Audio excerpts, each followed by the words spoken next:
Bueno, vamos a iniciar la semana informando a todo el pueblo de México, como lo hacemos desde hace más de 3 años. Vamos a que nos informe el doctor Ricardo Sheffield sobre quién es quién en los precios de los combustibles. Luego se va a informar sobre los fertilizantes. Aquí nos pidieron que se informara sobre este tema y está el ingeniero Octavio Romero Oropesa, director de Pemex, y el doctor Víctor Manuel Villalobos, secretario de Agricultura, para informar sobre fertilizantes. También vamos a informar sobre actos de violencia recientes y para eso nos va a presentar un reporte Ricardo Mejía, subsecretario de Seguridad Pública y Protección Ciudadana. Terminando estos 3 temas, abrimos para preguntas y respuestas. Entonces comenzamos con Ricardo. Buenos días, señor presidente. Buenos días a todas y a todos ustedes. ¿Quién es quién? En el precio de los combustibles, tenemos el precio promedio la semana pasada para la gasolina regular en 21 pesos con 30 centavos, un incentivo fiscal del 100%. En esta semana no se pagará el IEPS en los combustibles. 23 pesos con 19 centavos es el incentivo fiscal del 97.14% en esta semana al IEPS para la Premium. Y en el diésel, el precio promedio la semana pasada, 22 pesos con 42 centavos por litro, el incentivo fiscal también del 100% en esta semana al diésel. Y esto por las circunstancias que prevalecen a nivel internacional, una gran presión sobre los energéticos, la guerra entre Rusia y Ucrania y los efectos a nivel internacional de la pandemia están presionando mucho el precio de los energéticos. $103.71 es el precio que tuvo con corte el 3 de marzo la mezcla mexicana de petróleo, y esta presión continúa, pero también bajo esta misma presión estamos siguiendo las instrucciones, todo el gobierno federal que ha dado el presidente de la República, de que mantengamos los precios que estaban en el mercado en noviembre del 2018, aplicándole solamente la inflación de estos 3 años. Y esos son los precios que todos podemos encontrar en cualquier gasolinera. Esto implica un gran esfuerzo de parte del gobierno federal, lo estamos viendo en ese menos 100% del IEPS. También Hacienda publicó reglas nuevas para lograr asegurar que este incentivo llegue a todos nosotros como consumidores, que no se lo quede ningún gasolinero, y por eso ahora se está llevando a cabo este incentivo sobre el cierre del mes, de acuerdo a cómo se haya comportado los precios internacionales del petróleo. Afortunadamente ya dará cuenta de ello Pemex. También el país, gracias a la producción y extracción de petróleo, tenemos nosotros ahí un buen colchón, porque ese por un lado nos afecta, pero por otro lado nos beneficia, y ese beneficio no se queda en el gobierno, se va a la bolsa de todas y todos nosotros como consumidores. También por eso les pedimos a los que están dando más caro que no se pasen de rosca, como Redco, Chevron y Oxogas, que fueron las 3 marcas más caras en el país, Oxogas sobre todo en el norte de México. Y qué bueno, agradecemos a marcas como G500, ExxonMobil y Orsan, que están llevando este beneficio a los consumidores de esas gasolineras. Vamos a ver quién fue el más caro con el margen más alto para la gasolina regular. Oxogas en Monterrey, Nuevo León. Estos angelitos estaban dando el litro a 23 pesos con 10 centavos y un margen que seguro no le pierden, 3 pesos con 40 centavos, un margen muy alto para comparar con el sacrificio, el esfuerzo que se está haciendo en el tema del IEPS, que no se lo queden los gasolineros, que vaya a los consumidores. Y un buen ejemplo, Pemex, franquicia Pemex en Tampico, Tamaulipas, con un precio al público de 20 pesos 26 centavos, un margen de 16 centavos por litro. Y en la gasolina premium, Oxogas otra vez en San Pedro Garza García, Nuevo León, 25 pesos con 1 centavo por litro, con un margen de 3 pesos 58 centavos, comparado con un margen de 18 centavos en Veracruz de franquicia Pemex, que le da un precio al público de 21 pesos con 53 centavos. Vamos Vamos a ver ejemplos ahora del diésel. Valero en Zapopan, Jalisco, con un precio al público de 24 pesos 29 centavos por litro, un margen, ¡ay, hijos bolas! 4 pesos con 69 centavos de margen, comparado con 15 centavos de margen de G500 en Medellín de Bravo, Veracruz. Por eso dan un precio al público de 21 pesos con 3 centavos. En verificaciones a gasolineras, atendimos 267 denuncias presentadas a través de la app de Litro por Litro. Los invito a descargarla para que puedan también comparar ustedes precios antes de cargar combustible, sobre todo a los profesionales del volante. Es la diferencia entre dejarle su utilidad a una gasolinera o que se la lleven a casa a la familia. Las visitas realizadas fueron 253. 4 gasolineras no se dejaron verificar. Lamentablemente 3 de ellas paisanos de un servidor. Servicios Río Salinas en Silao, Guanajuato, no se dejó verificar. Tampoco la gas de Jaral en Jaral del Progreso, Guanajuato, y Servicios San José en Uriangato, Guanajuato. No sé qué les picó ahora a mis paisanos, pero estos segurito no están dando litros completos, es lo que siempre descubrimos. Y Víctor Manuel Corona Ochoa, don Víctor, no se pase de rosca en Jiquilpan, Michoacán, no nos dejó verificar. Ya todos hicieron acreedores a una multa de 800,000 pesos que nos lleva más o menos unos 4 meses llevarlo a ejecución. Por eso de repente piensan que no les pasó nada, pero finalmente en un periodo de 3 a 4 meses terminan pagando esa multa y terminan siendo verificados con el apoyo de la Guardia Nacional y la asistencia de ASEA y CRE. La gasolina regular más barata, 19.84 de móvil en Tampico, Tamaulipas, 19.89 de móvil en Puebla. Las más caras, 24.34 en Buenavista, Michoacán, y 23.33 de móvil en Monterrey, Nuevo León. Estos son sin tomar en cuenta el margen. Para la premium, la más barata, 21.49 de Pemex en Altamira, Tamaulipas, y 21.49 de Servisa Fácil en Centro Tabasco. Este tipo de referentes lo podemos ver en nuestro propio municipio con la app del Litro por Litro. 26.99 en la Miguel Hidalgo, aquí en la Ciudad de México, de Shell, y Shell también 26.99 las más caras en Querétaro. En la premium se mandan mucho los de Shell. Dice la más barata, 20.29 de Shell en Tonalá, Jalisco, muy bien por ellos en este combustible. 20.75 de franquicia Pemex en San Juan del Río, Querétaro. Las más caras, 25 pesos con 70 centavos San Pedro Mixtepec, Oaxaca, de franquicia Pemex, y G500 24.95 también en Mixtepec, Oaxaca, de G500. Y también seguimos revisando el servicio sanitario, que no lo cobren, que los mantengan limpios. Vamos a ver ahora el gas LP. Si hiciéramos una conversión a pesos del precio internacional y a kilos, tendríamos que el 2 de marzo de este año el precio sería de 35 pesos con 8 centavos, mientras que el promedio de las 145 regiones es de 23 pesos con 30 centavos, esto para cilindros de gas por kilo. El mismo 2 de marzo, 18.73 por litro el precio internacional, y el promedio de los precios máximos en todo el país, 12 pesos con 58 centavos, y seguimos encontrando ejemplos por abajo de los precios máximos en Morelos, en Oaxaca,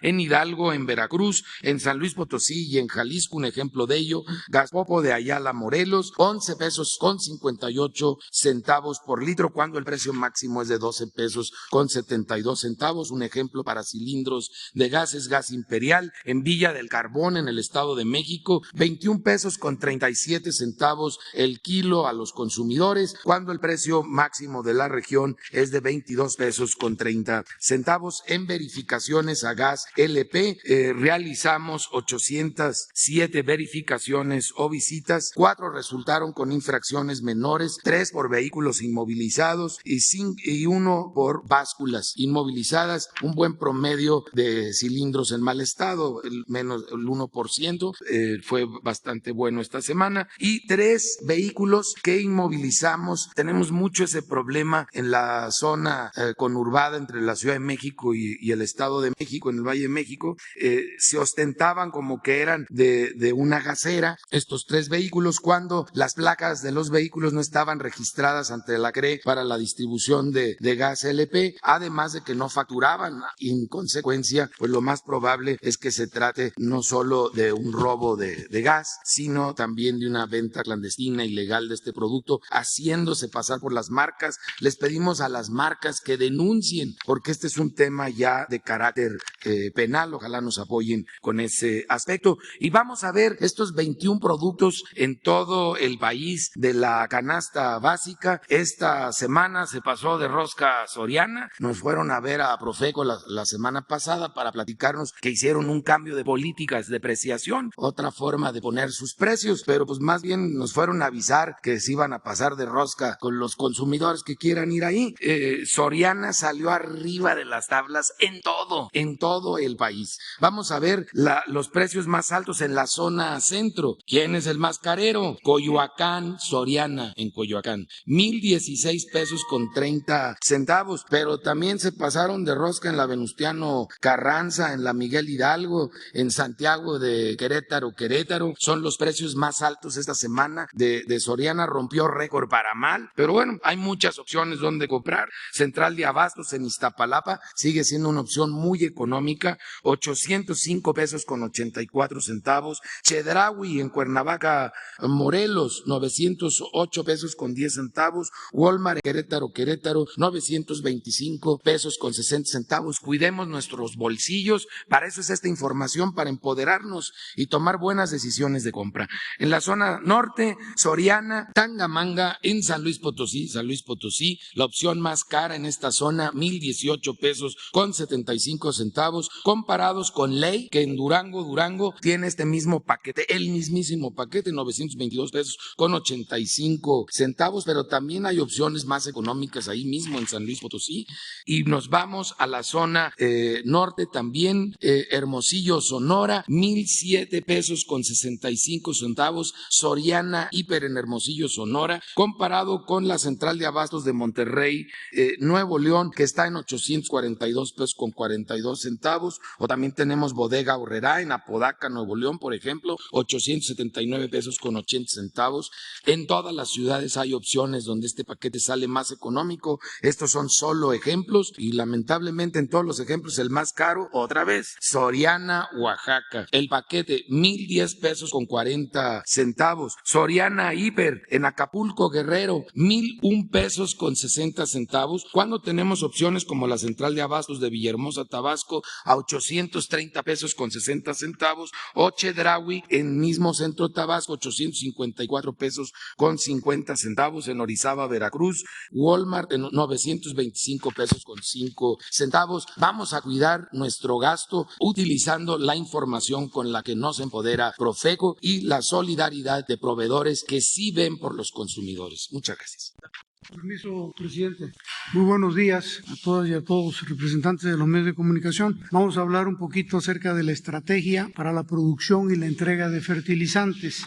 Decirles que en el año pasado, el 2021, Pemex entregó a la SADER 185,000 toneladas de fertilizantes, de los cuales el 45% fue producción nacional y el 55% fue importación. Este programa el año pasado fue para 4 estados: Guerrero, Tlaxcala, Puebla y Morelos. Para este año, para el 2022, se suman al programa 5 estados más: Chiapas, Oaxaca, Durango, Zacatecas y Nayarit, y el objetivo es entregar 352,000 toneladas y la totalidad del fertilizante en este caso va a ser de producción nacional. Esto debido a los incrementos de precio, pero principalmente a la falta de oferta de fertilizantes a nivel mundial, principalmente Rusia y China.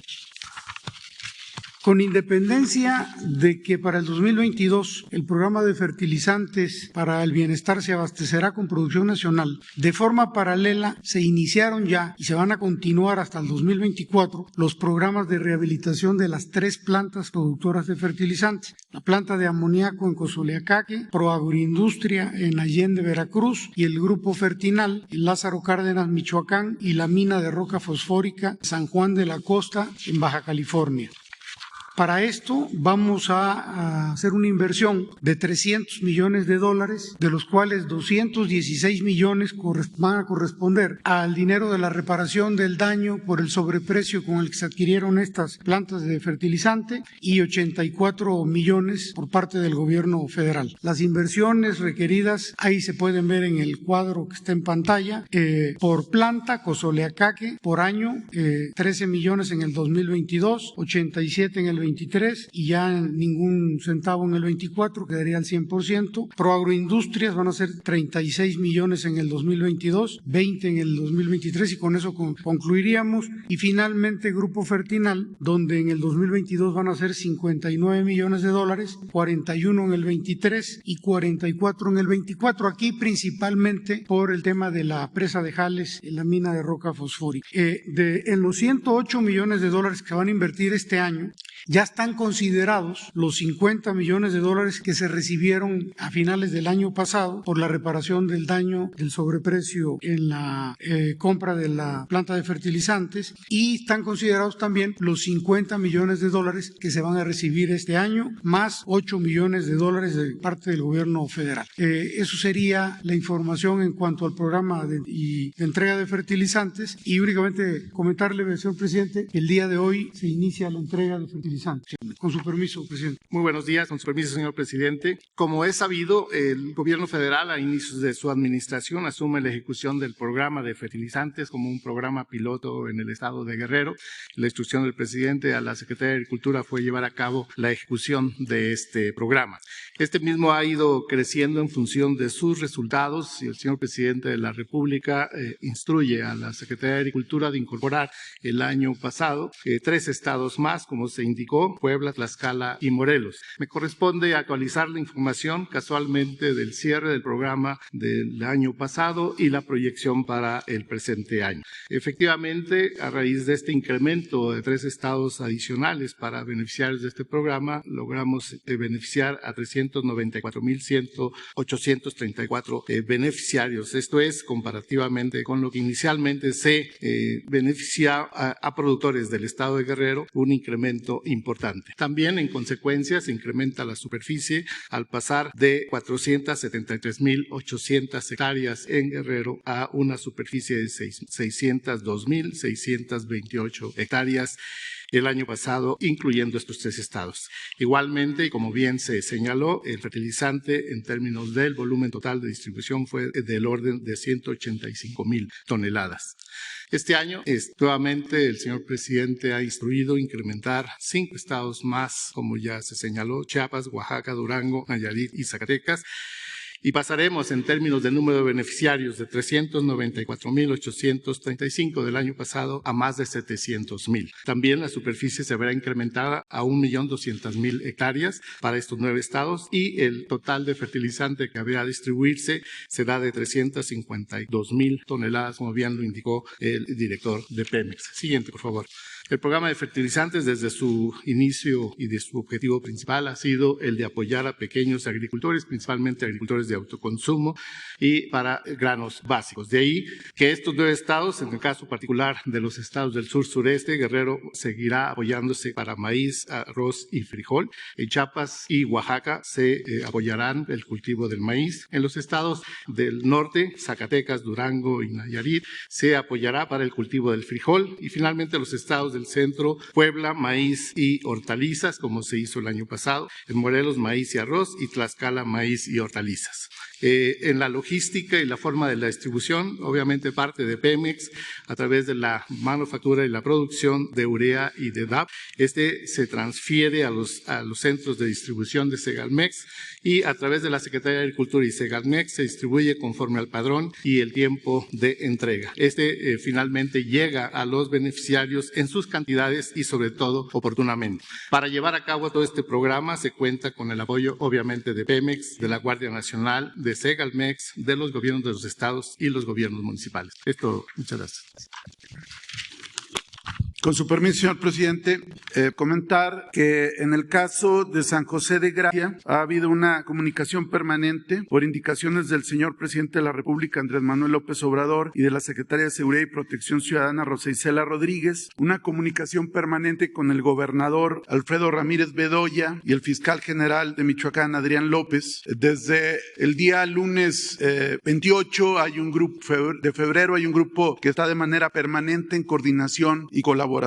Podemos comentar que se han realizado diferentes actos de investigación por medio de los cuales se logró identificar no solamente a la cabeza del grupo criminal que victimó a Alejandro N. y presumiblemente otras víctimas, sino que también ya a varios de sus elementos delictivos. Este grupo se hace llamar Pájaro Sierra, son grupo ligado al Cártel Jalisco Nueva Generación. Se tienen ubicadas entradas y salidas con diferentes vehículos, el hotel donde operaron, y con el apoyo de mandatos judiciales se han realizado diversos cateos a viviendas, locales comerciales y propiedades. Se han asegurado armas, cartuchos, explosivos, drogas y elementos probatorios que abonan a la investigación criminal. También señalar que se recibieron denuncias anónimas por las cuales se han realizado labores de búsqueda permanente de los posibles cuerpos de las víctimas en los sitios que fueron señalados y en posibles lugares según la probable ruta que siguieron los autores materiales de estos hechos. Se realizaron entrevistas a diversos testigos y familiares, se recabaron muestras biológicas de ADN con los familiares de Alejandro N. Se confirmó que no hubo alertamiento oportuno por parte de la autoridad municipal. El primer alertamiento al C5 fue a las 18 horas y por estos hechos la Fiscalía General del Estado abrió una carpeta de investigación para perseguir esta probable omisión. También se ha reforzado el estado de fuerza con la presencia permanente de elementos de la Defensa Nacional y de la Guardia Nacional. Se han realizado dictámenes periciales para la identificación de los videos, la forencia de videos, investigaciones de carácter técnica y también, como decíamos, varios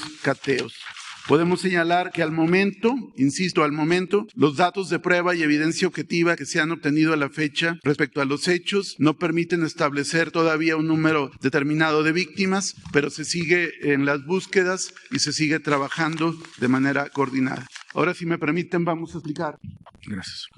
Con su permiso, señor presidente. Siguiente. Bueno, aquí tenemos ya identificado desde las 14:53 horas en la población de San José de Gracia, cuando arriba un vehículo cuatrimoto Razor Polaris de 2 plazas, que presumiblemente se trasladaba el líder criminal. Esto fue aproximadamente 40 o 50 minutos antes de los hechos. Siguiente. Ya también se tiene identificado también dónde llegan. Todo esto es en Reforma, esquina con Galeana, y desde antes este grupo con varios vehículos se posicionó en el lugar cercano a donde se encontraba el velorio. Aquí lo importante es que varios de estos sujetos, por ejemplo este que aparece con camisa roja y una barra, ya está identificado según algunos testigos en virtud de la secrecía, y no decimos los nombres, pero ya están identificados. Siguiente. También diferentes sujetos que operaron como halcones. Aquí está nuevamente el sujeto que ubicamos como el líder de la organización criminal el día del evento. Siguiente, que es el que aparece también en diferentes momentos en la escena del crimen. Esto ya fue cuando se cometieron los hechos delictivos. Siguiente. Esta fue la camioneta que aparece en la escena del crimen. Es una camioneta pick-up blanca, 4 puertas. Aparecen múltiples disparos. Ya se hicieron cateos, ya se identificó a quien hizo el arrastre de la grúa y ya estamos trabajando al respecto. Aquí es importante esta situación porque muchos de los disparos que aparecen en el video que se reprodujo de manera muy difundida en redes sociales, varios de los disparos realmente fueron a esta camioneta, y eso puede explicar también parte del humo que aparece o el polvo que aparece durante el desarrollo del video. Ya se tiene identificado este vehículo y se están haciendo cateos al respecto. Siguiente. Este es el sujeto que aparece en diferentes escenas alterando la escena del crimen. Ya está identificado también, y está identificado el vehículo, que es una Kia roja que aparece en diferentes lugares en un video donde se aprecia lo que pudieran ser 2 cuerpos. cuerpos y también en la entrada al poblado de San José de Gracia. Siguiente. Ahí está la Kia nuevamente, ahí está la camioneta Jeep con lo que presumen ser 2 cuerpos y luego ya se tiene también el seguimiento de la ruta que siguieron. Siguiente. Esta es la entrada aquí a San José de Gracia en la carretera Jiquilpan. Se tienen ubicado varios vehículos en diferentes horas, sobre todo posteriores al evento. Varios de estos vehículos intervinieron en la escena del crimen o trasladaron a los sicarios. Siguiente. Aquí están ya todos los vehículos que se están rastreando y se están haciendo diferentes cateos. Siguiente. Aquí, por ejemplo, uno de los vehículos pues, se ve un sicario, un presunto sicario, en una Ford Lobo negra y también se ve otros vehículos también que se estuvieron movilizando con elementos de este grupo criminal durante los hechos. Siguiente. Estos son otros vehículos. Nuevamente aparece la Kia roja que se ve en diferentes escenas. Siguiente. Y se han hecho cateos en talleres, en el lavado, en diferentes inmuebles, propiedad de Abel N., donde se han encontrado armas, material probatorio y también explosivos. Siguiente. Esto, por ejemplo, son explosivos que fueron asegurados en un rancho que fue producto de un alertamiento. Aquí es importante porque además de seguir la indicación del presidente de ir por cero impunidad y esclarecer plenamente estos hechos, todo el acompañamiento, todos los cateos, todo el despliegue está sirviendo también para asegurar explosivos y armamento que presumiblemente serían utilizados para diferentes eventos de carácter criminal. Siguiente. Bueno, también el presidente nos pidió que informáramos sobre este hecho de Querétaro, del partido entre Gallos Blancos y Atlas. Comentar que desde la tarde estuvimos en comunicación con el gobernador Curi, poniéndonos a disposición con ánimo de colaborar. Es un tema que lo tiene el gobierno de Querétaro, es un tema que corresponde fundamentalmente a las policías preventivas y a las policías de seguridad que resguardan el estadio. No obstante ello, cuando se pidió el auxilio de la Guardia Nacional para acompañar al equipo Atlas en su recorrido, se le acompañó. Se ha reiterado la colaboración por si la Fiscalía del Estado de Querétaro quisiera nuestra colaboración en un tema que hasta ahora tiene el gobierno de Querétaro. Siguiente. Estos son los hechos que fueron difundidos profusamente. En el segundo tiempo pasa estos hechos con imágenes que fueron difundidas también a través de las redes sociales y es importante señalar que en un primer momento, siguiente, se estuvo manejando en diferentes redes sociales la noticia de 17 muertos, la cual con toda la evidencia, los informes médicos, protección civil y los aficionados que están en los hospitales, pues no corresponde a la realidad. No hay ninguna persona muerta, afortunadamente. Hay 3, según el informe del gobernador, 3 heridos graves, 10 de carácter delicados pero estables y otros tantos más, en un total de 25 personas que fueron hospitalizados. Nosotros reiteramos la colaboración y el ánimo para apoyar en su caso que nos lo solicita el gobierno de Querétaro. Siguiente. En el caso de Pedro César Carrizales, conocido como Mijis, comentar que nos comunicamos con la viuda, con la familia y ya autorizaron, como lo dijo el presidente el pasado viernes, que pudiéramos comentar. Sin embargo, nos pidieron no reproducir imágenes sensibles que pudieran afectar también su duelo y su sensibilidad. Siguiente. Pero sí podemos informar que hemos estado en contacto con la Fiscalía de Tamaulipas, Nuevo León, San Luis Potosí y Coahuila. Como ustedes saben, la desaparición del compañero Mijis se da a través de un alertamiento a su esposa el día 2 de febrero y aproximadamente 2 horas después sufre, según los peritajes, un accidente en el trayecto entre Colombia y Nuevo Laredo, Tamaulipas.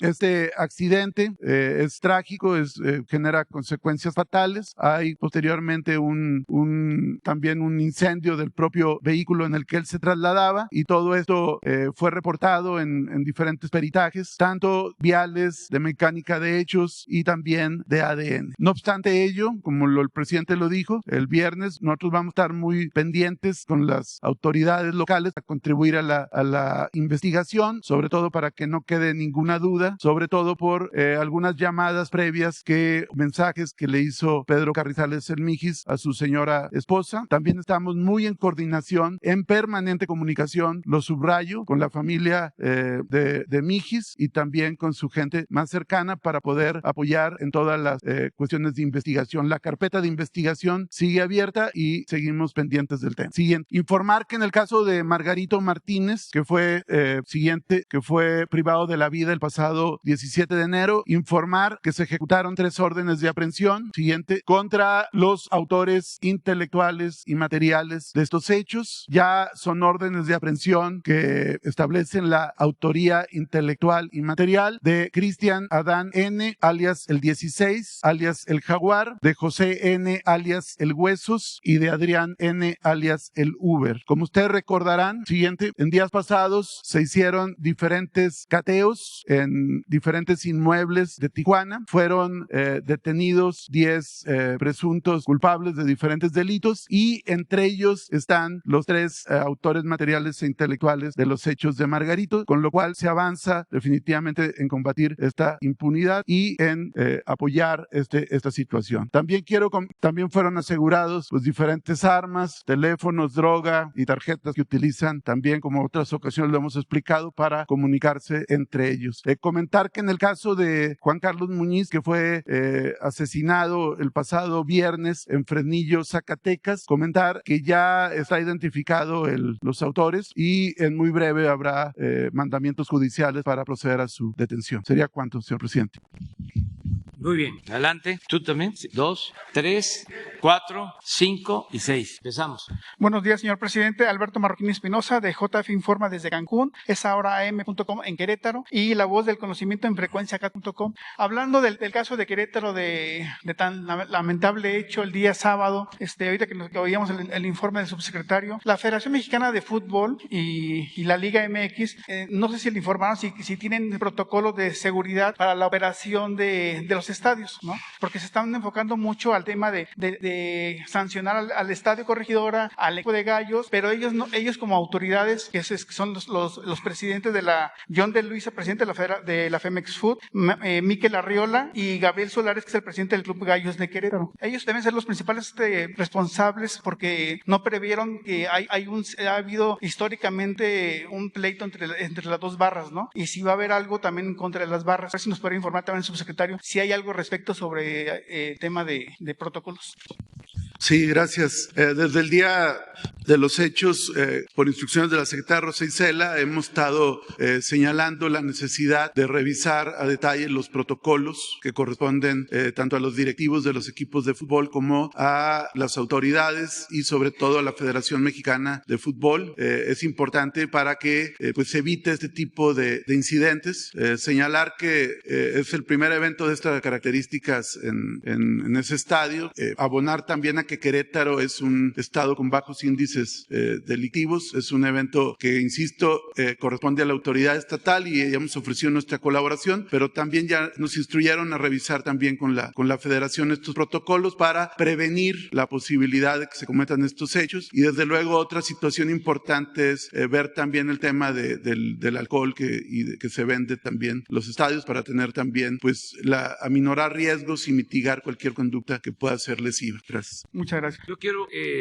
abundar en este tema. Debemos de tener en cuenta, en consideración, ante estos hechos lamentables, que se debe continuar moralizando al país y atendiendo los orígenes de la violencia, las causas de la violencia. Antes se pensaba que solo con medidas coercitivas se podía resolver el problema de la inseguridad y de la violencia en México. Eso incluso era relativo, porque el tema de la seguridad en algunos gobiernos estaba en manos de la delincuencia. Ya no voy a subrayar cómo se infiltraron hasta lo más alto del gobierno los delincuentes y cómo se alimentó y nutrió mutuamente la delincuencia organizada y la delincuencia de cuello blanco. Pero es muy importante que tengamos eso claro. La paz es fruto de la justicia. Hay que atender las causas. Hay que combatir la desigualdad económica y social. Hay que atender a los jóvenes.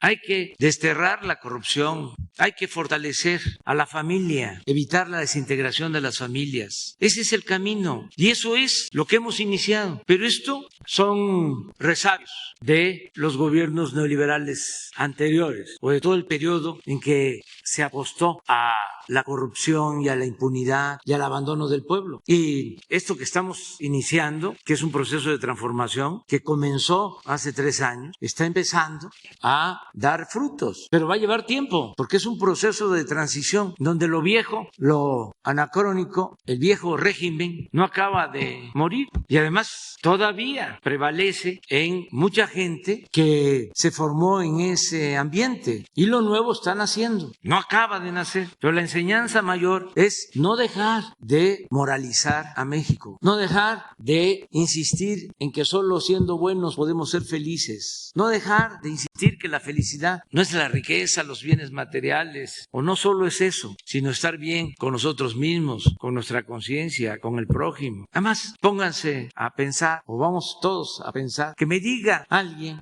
¿qué programa se aplicó en el periodo neoliberal en favor de los jóvenes? Ninguno. Lo más que hicieron fue señalarlos como ninis, tratarlos de manera discriminatoria, con burla. Ni estudian ni trabajan. ¿Cuándo se habló de que había que atender las causas? ¿Y qué se hizo en favor de los más necesitados, de los pobres? Nada. El gobierno estaba dedicado a servir a las minorías que se dedicaban al mismo tiempo a saquear al país. Entonces, por eso hay que seguir atendiendo las causas. En el caso lamentable de Querétaro, nosotros no vamos a responsabilizar al gobernador. Él está haciendo su trabajo. Además, está informando bien. Debe de llamarnos la atención lo que se maneja en redes sociales sin afanes de censura, nada más que se repite mucho el 17. En San José de Gracias, 17 fusilados, según las redes, y el inicio de toda la información en redes. Y en el caso de Querétaro, 17. Entonces, ver las cosas con mucha objetividad, no hacer apología a la violencia y no estar pensando que si hay violencia se van a beneficiar nuestros adversarios. ¿Apostar a la violencia?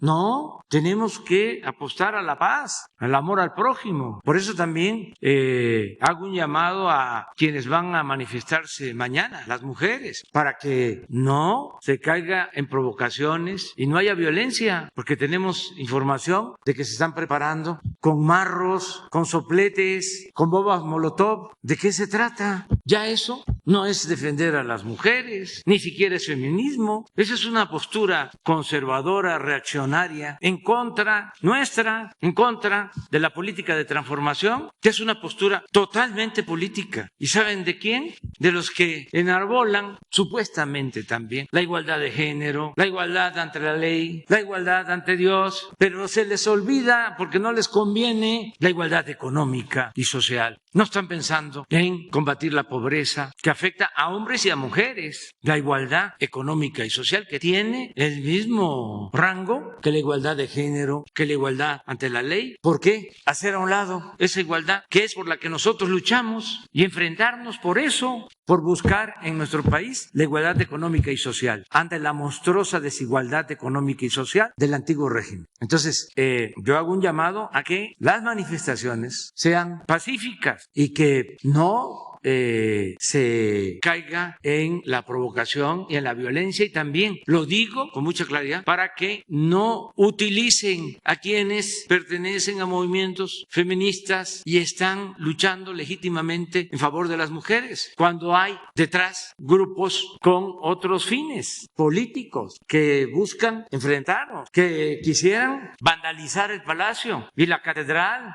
para proyectar la imagen de un México en llamas, porque no están de acuerdo con la transformación que estamos llevando a cabo. No solo nuestros adversarios utilizan al Financial Times, o a Krause, o a Aguilar Camín, o a Chumel, o al Reforma. También esto, pseudoambientalistas, ayer que estuve en la península de Yucatán, lo mismo. ¿Y por qué están ahora alimentando de que se destruye con el Tren Maya? Porque estamos por resolver un asunto de una empresa que tiene unos bancos de material en Playa del Carmen que se llevan el material para construir carreteras en Estados Unidos y les dieron permiso los que ahora están en contra de lo que estamos haciendo en el sureste y se está intensificando el ataque. Pero ayer lo explicaba, el Tren Maya, 1.500 kilómetros, está utilizando los derechos de vía que ya existían, zonas ya impactadas, si acaso tomando en cuenta 30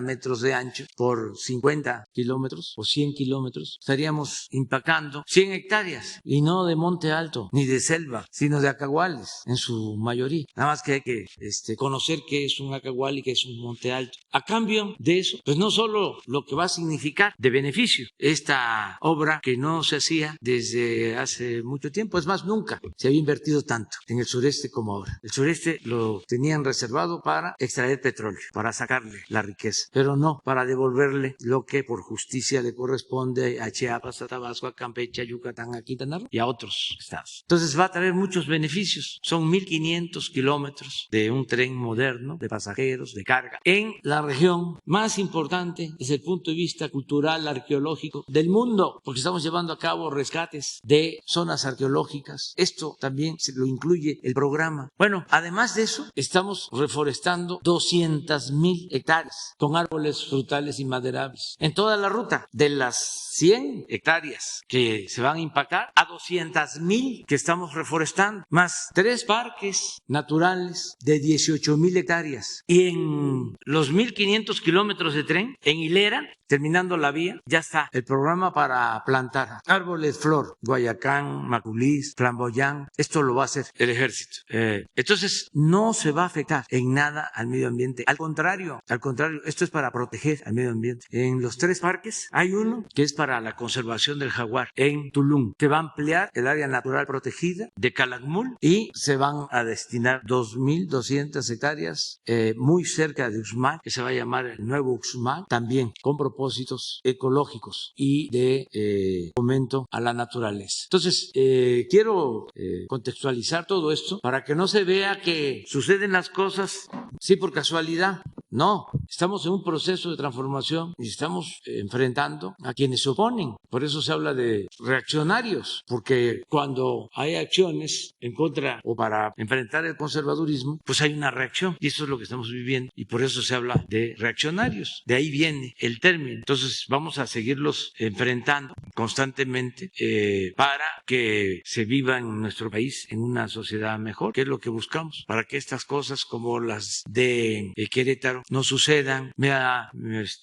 gusto que el gobernador Curi, además de estar ahí pendiente, haya reconocido que hubo fallas en el cuidado que se debe de tener cuando hay un juego de esta naturaleza. En todos los juegos de fútbol, por ejemplo aquí en la ciudad, desde hace años, hay movilización de la policía. Ya saben, cuando yo era jefe de gobierno, ya sabíamos que si era Pumas América, hasta les puedo decir las porras, nada más que hay unas muy groseras, de los Pumas a la América y de la América a los Pumas y demás, pero que se hacía, se cuidaba la entrada y la salida, tanto de las porras como de la gente. Se esperaba que saliera un grupo y lo mismo a la entrada, se cuidaba la entrada. Entonces eso es lo que hay que seguir haciendo y un llamado a que no se opte por la violencia, que eso es lo más inhumano que puede haber, y que sigamos atendiendo a los jóvenes, porque no podemos resolver los problemas si no se va a las causas. Y entonces en eso estamos. Gracias, señor presidente.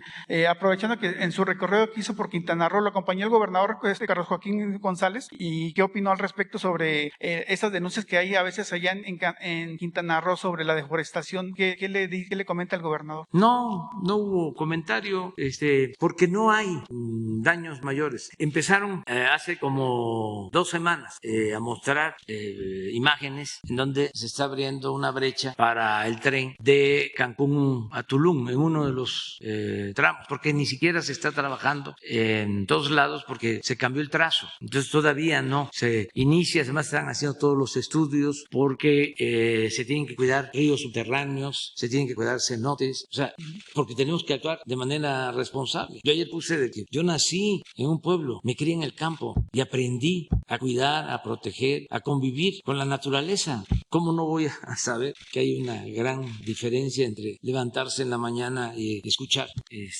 los ruidos de los vehículos, a levantarse por la mañana y escuchar el canto de los pájaros? Y nosotros estamos cuidando el medio ambiente, pero no es eso. Esto lo están utilizando porque hay, repito, una empresa que le dieron permiso para extraer material y les estamos proponiendo de que cambien de giro, que en vez de tener esos bancos de material, utilicen toda esa área para el desarrollo turístico y que les ayudamos para que tengan sus permisos de conformidad con la ley, incluso que puedan tener un puerto muy cercano que ya poseen en concesión, entregarle ese puerto, una concesión para estos barcos grandes, cruceros. Entonces puede ser un proyecto muy importante, porque lo otro es que sigan extrayendo grava.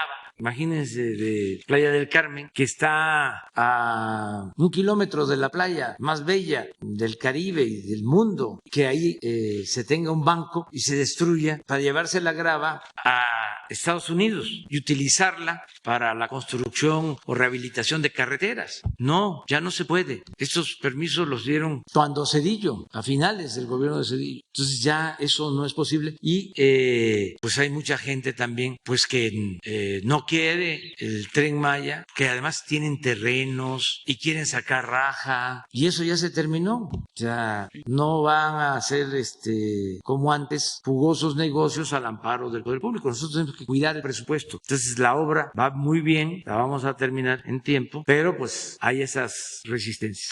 Y solo preguntarle si ya solicitó a la empresa IGA reducir el costo de la carretera de Cuota, Cancún-Mérida, si ya platicó con ellos. Ayer les pregunté, porque sobrevolamos el tramo. Okay. Se están comprometiendo a que ya van a abrir, en definitiva, los 4 carriles. O sea, ya están por terminar. Les dije eso. Perfecto. Y que no están aumentando cuotas y no se les va a permitir aumento de cuotas. Pero sí, hablé con Guadalupe Phillips, o sea, le di tu recado. Gracias. Muy bien. De las cosas que tratamos sobre la carretera y que se avance, y luego también cuidado porque hubo un accidente de un ADO ahí en el tramo de Cancún a Mérida. Entonces que se tenga más cuidado con señalamientos y todo lo preventivo. Y ya nomás por último, una petición ciudadana. En la colonia Los Trigales, en el municipio de Pedro Escobedo, Querétaro, solicitan el apoyo del secretario Meyer porque lo que era el Instituto Nacional de Suelo Sustentable, desde 2009 quieren regularizar su colonia. Y pongo un ejemplo como esta colonia porque hay varias en el estado de Querétaro que no se han regularizado por parte del INSUS, que depende del secretario Meyer. Ojalá que pueda apoyar a esta colonia Los Trigales del municipio de Pedro Escobedo, porque la verdad sí se ha atrasado mucho ese tema. Bueno, mejor con Leti, ¿sí? Y con Román Meyer. Muchas gracias. Muy bien. ¿Quién sigue? Gracias, presidenta. Buenos días. Preguntarles si en el caso de Querétaro se tiene algún informe de las autoridades locales de que haya participado algún integrante de algún grupo de crimen organizado. Llamó la atención la hazaña que se utilizó en esta agresión contra los jóvenes. Pues ellos están haciendo la investigación. No sé si tú tengas elementos. La Fiscalía del Estado. Vamos a esperar porque el gobernador hizo el compromiso también de que se iba a actuar conforme a la ley y de manera enérgica. Entonces vamos a esperar el resultado para que se castigue a los responsables de los hechos. Esto es muy lamentable, pero corresponde a ellos dar la información. ¿Quiénes participaron? Si fue solo lo que se presenta como confrontación de fanáticos, fútbol o como sucede en otros deportes, las porras, o qué tipo de porras son, ahora sí que de parte de quién, o si no hubo algo extraordinario, especial, pero todo eso lo tiene que investigar el gobierno. Y preguntarle de estos audios que se filtraron, estos presuntos audios del fiscal Gers Manero, donde él aparentemente tiene acceso de manera indebida a un proyecto de resolución de la Corte sobre el caso de un familiar, de una familiar. Preguntarle si los escuchó. También en estos audios él supuestamente pues dice contar con el apoyo de algunos otros ministros ministros. No los escuché, pero sí tengo la información de lo básico y opino que tiene que resolver la Corte sobre este caso. Yo entiendo la situación personal, moral, humana del fiscal, porque se trata de un asunto vinculado pues con su hermano, ¿me entiendo? Entonces él quiere que se haga justicia. La otra parte está defendiendo su versión de los hechos. De todas formas, va a ser en el Poder Judicial donde se va a resolver. Y los audios hablan del Poder Judicial, pero todavía no se ha resuelto el caso. Pero el hecho de que él haya tenido acceso a este expediente cuando la otra parte no lo ha podido ver. Eso no lo conozco, pero está en manos del Poder Judicial resolver. Si él habla mal de los ministros, pues es su visión de las cosas. Yo también a veces, no es que hable mal, pero no les tengo confianza a algunos ministros. Y desde luego que no les tengo confianza a jueces, porque pues no han demostrado actuar con rectitud.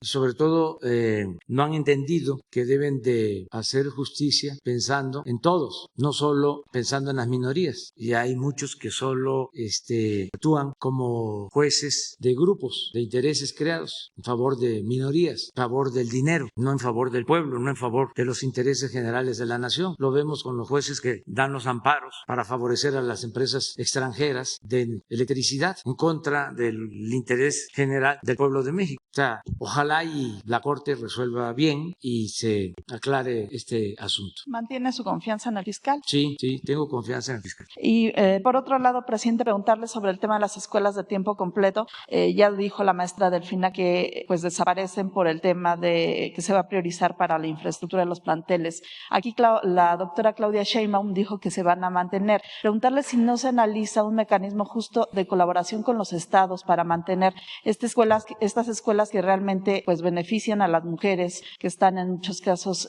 a cargo de sus casas, las jefas de familia, las madres solteras. Sí, se está viendo, pero lo cierto es que se optó por entregar los recursos de manera directa a las sociedades de madres y de padres de familia para todo lo que tiene que ver con la educación en las aulas. Para el mantenimiento de Para el mantenimiento y también para alimentos y para lo que consideren las madres y los padres de familia. Porque ese programa, como otros, se manejaban con mucha intermediación, no llegaban a todos, no llegaban a las comunidades más pobres y en algunos casos ni siquiera se aplicaba y se utilizaba el recurso. Es un poco lo que sucedía con las llamadas estancias infantiles, de que así como lo hicieron cuando la guardería ABC y otras guarderías que se entregaron contratos subrogados para el manejo de las guarderías con particulares, que fue parte de la privatización de la seguridad social, que ese es el fondo del problema de lo que sucedió en la guardería ABC. Pues así también se tenían estas estancias infantiles que se les entregaban a particulares y se les daba el dinero a particulares. Entonces se hizo un análisis y no había el número de niñas y de niños que se registraba. No habían condiciones de seguridad para niñas y niños en las estancias infantiles.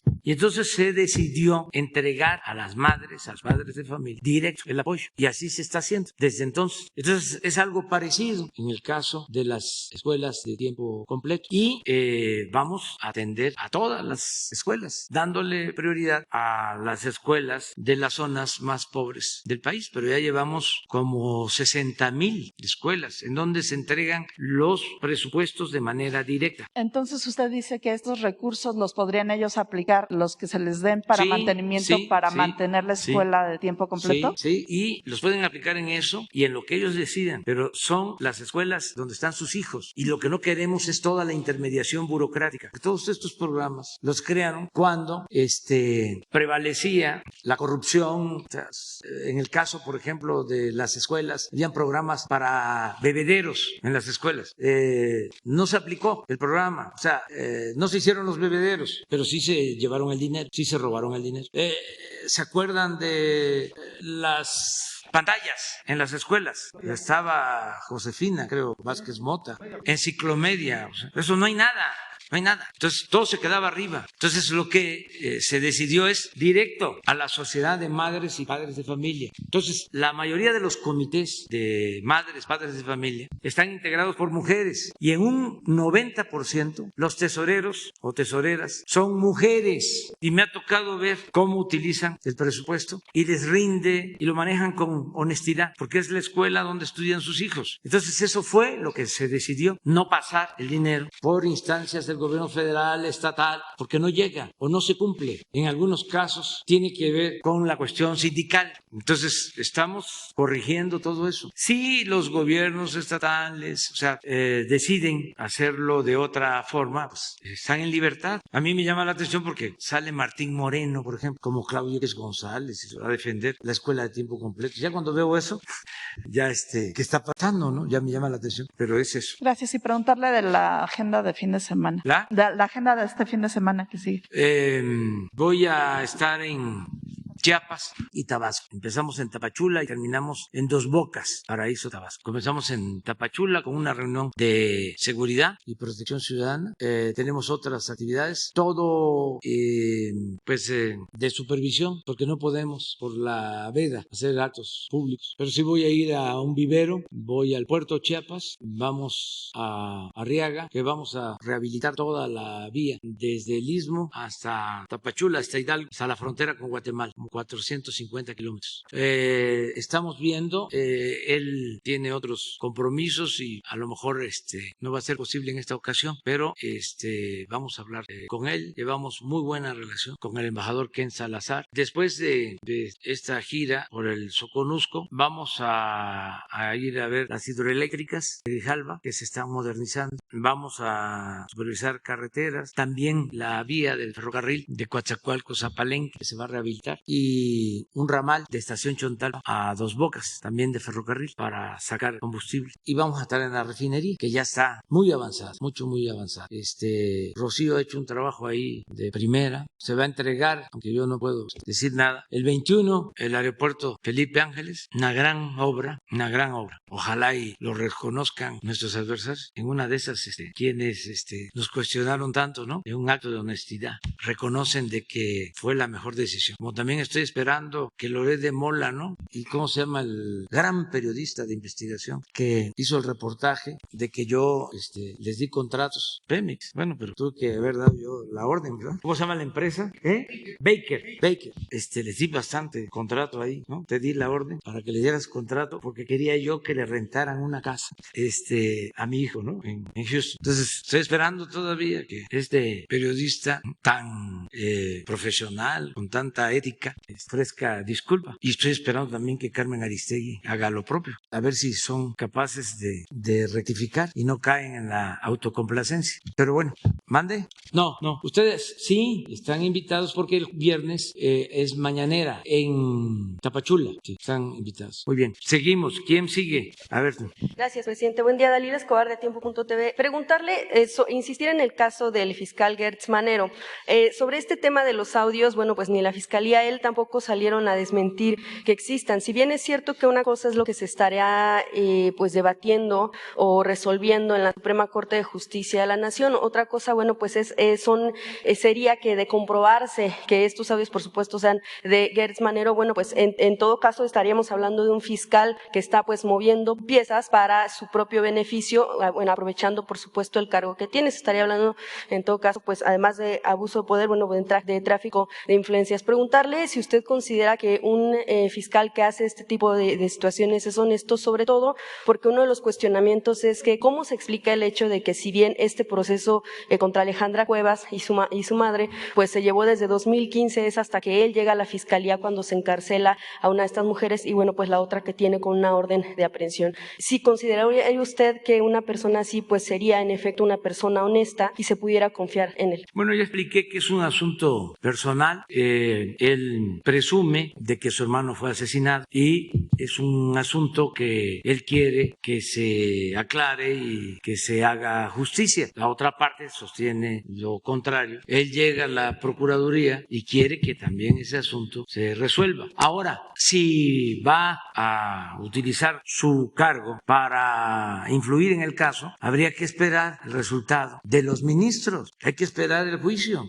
porque no depende de la Fiscalía, depende del Poder Judicial en esta etapa. Entonces vamos a esperar. Lo demás, pues no deja de tener también tintes políticos. Y quienes han sido juzgados en el tiempo que ha actuado como fiscal Alejandro Germanero, pues se lanzan en contra. Entonces, serenos. Lo que se dice... O sea, sí, no te calientes granizo. Que el Poder Judicial resuelva. Sí, lo que se menciona en estos audios es que justo tuvo comunicación con un ministro, incluso se habla de que pudiera ser también con el ministro presidente Arturo Saldívar. En este sentido, bueno, no hubiera sido mejor que se separara del cargo en lo que se resuelve esta situación. Pero todavía no está juzgado el caso. Hay que esperarnos. Y hay que tener cuidado, porque hay muchos intereses, espías. Entonces, esperemos. Tengo entendido que la Suprema Corte va a resolver sobre este caso la semana próxima. Entonces, vamos a esperarnos. En caso de que, bueno, pues se resuelva en contra de la señora Alejandra Cuevas y de su madre, pues estaría sospechando, pues precisamente del voto que pudieran tener los ministros, porque uno de los argumentos que daba la familia, esto lo que dice la familia de Alejandra Cuevas y la señora... Pues sí, yo los entiendo que ellos manejen todos esos argumentos y es legítimo, pero también la otra parte tiene sus argumentos o razones. Sí, se abre una carpeta de investigación por el tema del espionaje que pudiera ser sujeto el fiscal, pero entonces ¿quién investigará los dichos el contenido en caso de que esto sea o no real en la fiscalía? El Poder Judicial. Uno de los problemas que tiene el presidente Arturo Saldívar actualmente con el bloque conservador es porque siendo ministro a él le tocó la investigación sobre la guardería ABC y él declara de que fue amenazado el presidente de la Corte por el secretario de Gobernación de Felipe Calderón. Entonces, no debe de haber presiones de nadie, que los ministros resuelvan. Ya no estamos en el tiempo de antes. Es lo único que le estamos pidiendo a la Corte, que nos ayude, porque lo consideramos un asunto de Estado y nos está apoyando el presidente de la Corte, es en el caso de Ayotzinapa, de saber dónde están los jóvenes desaparecidos, porque ese es un compromiso que hicimos, además porque esa es una mancha que queremos quitarle a la institución presidencial y al gobierno de la República. Entonces lo demás, en libertad, que resuelvan. Nosotros no intervenimos. El presidente ya no interviene en estos asuntos. No se persigue a nadie. No se fabrican delitos por órdenes del presidente como era antes. Se garantiza la autonomía de la Fiscalía. Ya la Procuraduría, como se le llamaba antes, no depende del presidente. Ya es una instancia autónoma. Y, desde luego, el Poder Judicial son independientes. Yo me he reunido con ministros, creo que en 3 ocasiones, en 3 años. Y, desde luego, he estado presente en los 3 informes del presidente de la Corte. Eso es todo. Nunca he usado el teléfono para hablarle al presidente de la Corte. Son otros tiempos. Entonces, que se le deje este asunto al Poder Judicial y que ellos actúen con libertad y resuelvan. Y lo demás, pues es apostar, para hablar claro, a tumbar al fiscal. Pues eso como que no nos conviene a los mexicanos. Algo que están agradeciendo los empresarios, los inversionistas, que son muy pocos los que actúan con odio, es que hay gobernabilidad en el país, hay estabilidad política. Entonces, no apostemos a la inestabilidad. Estamos saliendo de la pandemia, estamos enfrentando ahora la intervención de Rusia en Ucrania, una guerra. Miren lo que está sucediendo con los precios del petróleo, con los precios del gas. Nosotros les puedo decir a los mexicanos que tenemos resuelto el problema del abasto a precios justos de los energéticos, aún con la guerra en Ucrania, aún con los llamados a que no se compre petróleo a Rusia. Nosotros no tenemos problema y nos estamos preparando porque sí hay efectos negativos por esta confrontación y estamos defendiendo nuestra economía y protegiéndonos, pero hay gobernabilidad. Entonces, los abogados, imagínense, ¿no? Los grupos de intereses creados, las minorías, porque esto no tiene que ver con la mayoría del pueblo, pues están viendo cómo descarrilan al gobierno. Bueno, hasta en los casos más extremos, cuando la pandemia querían que hubieran más fallecidos. Hasta Krause lo llegó a poner en el Twitter, hablando de que nosotros estábamos escondiendo a los fallecidos. O sea, es extremo. Es una temporada de sopilotes, pero además totalmente entendible, porque estamos en un proceso de transformación. Yo lo dije, la cuarta transformación va a ser pacífica, pero igual de profunda, como lo fue la independencia, como lo fue la reforma, como lo fue la revolución. Va a ser pacífica y al mismo tiempo radical, porque vamos a arrancar de raíz al régimen corrupto, de injusticias y de privilegios. Y eso es lo que estamos haciendo. Entonces, yo les diría que hasta nos ha ido bien, porque además de estar transformando y enfrentando a los que se sentían dueños de México y se dedicaban a saquear al país para hacer justicia y para ayudar al pueblo de México, que es lo que estamos haciendo nosotros, además de todo eso, de llevar a cabo todo este proceso de cambio, de transformación, enfrentamos la pandemia y ahora esta guerra, y estamos seguros de que vamos a salir, la transformación va hacia adelante. Entonces, eso es lo que te puedo decir. Vamos a esperar a que resuelva el Poder Judicial. Sobre una de las manifestaciones que acaba de hacer presidente en torno al tema del movimiento feminista, bueno, pues insistentemente se ha pedido que cuando se pueda referir al tema del movimiento feminista, pues se separe un tanto lo que es el poder y la oposición, dado que, bueno, pues no es lo mismo el tema de la exigencia de las mujeres en las calles para pedir que terminen los feminicidios, porque incluso lo que se menciona es que si de violencia se habla, pues violencia son las expresiones con las que mujeres aparecen asesinadas pues todos los días en el país. Pues entonces es, bueno, parte de lo que colectivas también han mencionado en diferentes ocasiones, que si se refiere, y sobre todo en el tema de la marcha, un momento tan importante para el movimiento del 8 de marzo, pues no se conjugue con el tema de si hay oposición o no, para evitar precisamente también que siga habiendo este tipo de expresiones de agresión en contra de las propias mujeres. Sí, aquí hay dos cosas. Una que tiene que ver con las convicciones que tenemos todos. Yo sostengo que la violencia no se puede enfrentar con la violencia. No se puede. Que eso es inmoral. Eso es inhumano. Entonces, no se puede defender una causa justa y utilizar la violencia. Y tirar bombas o golpear a mujeres encargadas de la seguridad. No, yo no estoy de acuerdo con eso. Y yo vengo de la oposición. Luché años en contra de un régimen autoritario, corrupto, y enfrenté la violencia. Y no lo hice con violencia. Y triunfamos sin utilizar la violencia. Siguiendo las enseñanzas de Gandhi, de Mandela y de Luther King. La no violencia. Eso es lo primero, que ahí tenemos discrepancias. Lo segundo es que yo creo en la igualdad, pero en su concepción amplia. Lo repito, igualdad de género, igualdad ante la ley, igualdad ante Dios y también igualdad económica y social. Entonces, nosotros estamos atendiendo lo que consideramos que es el principal problema del país, la corrupción que ha causado una monstruosa desigualdad económica y social, porque hay millones de mexicanos en la pobreza, mujeres y hombres, hombres y mujeres. Entonces, si nosotros estamos luchando por la igualdad, ¿por qué es contra nosotros? Porque sostengo que hay quienes utilizan estos movimientos, estas causas que son justas de defensa de las mujeres, con propósitos políticos para defender sus intereses. Entonces es actuar así, con toda claridad, y pues proteger el palacio, proteger la catedral, proteger los espacios públicos, porque cuando están convocando de que van a traer marros y picos y bombas, pues ¿qué es eso? ¿De dónde salió la información, presidente?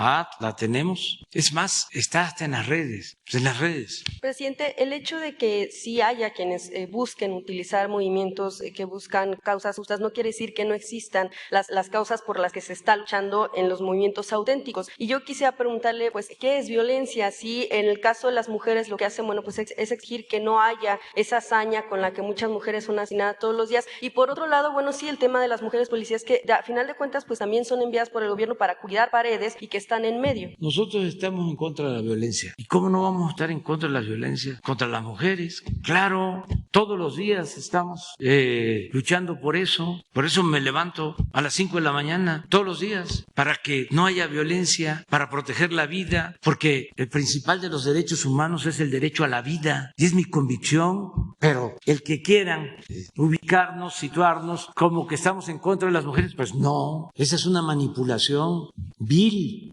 ¿De quién? De quienes no están de acuerdo con el proceso de transformación que estamos llevando a cabo. Entonces, está bien, hay una oposición, sí, pero que no usen la violencia, nada más. No hace falta eso. O sea, en las redes, en los periódicos de la mafia del poder, me insultan diario. Antier estaba yo viendo en el Universal una columna de una gente con mucha autoridad moral, una finísima persona, Amador Narcia. ¿Sabe cómo le puso a su columna? ¿Cómo la tituló? Presidente imbécil. A ver, búscala. No es que sea yo masoquista, sino es que es muy bueno esto. Es en el Universal, a ver si no me equivoqué. ¿Sí? Es que, ¿cómo le puso?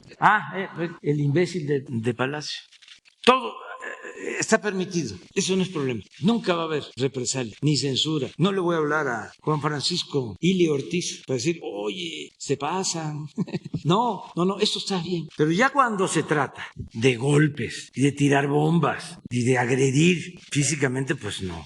No, eso no se puede permitir a nadie. Ya por último, presidente, nada más por la importancia de lo que sucedió en Monclova, es el hallazgo de esta caja de tráiler con 160 migrantes o más. Si pudieran, si tienen información en torno a qué sucedió con los que fueron responsables, qué sucedió también con la salud de estos migrantes que estaban en condición de hacinamiento y qué informe tienen al respecto. Gracias. Hasta hoy en la mañana que se rescató a migrantes en Coahuila, en una situación muy delicada, parece que sí hay una señora fallecida, sí, o un bebé, se rescató como a 50, 60, pero vecinos hablan de que se dispersaron 100 más, o sea, se presume que iban como, ¿traes el informe? A ver.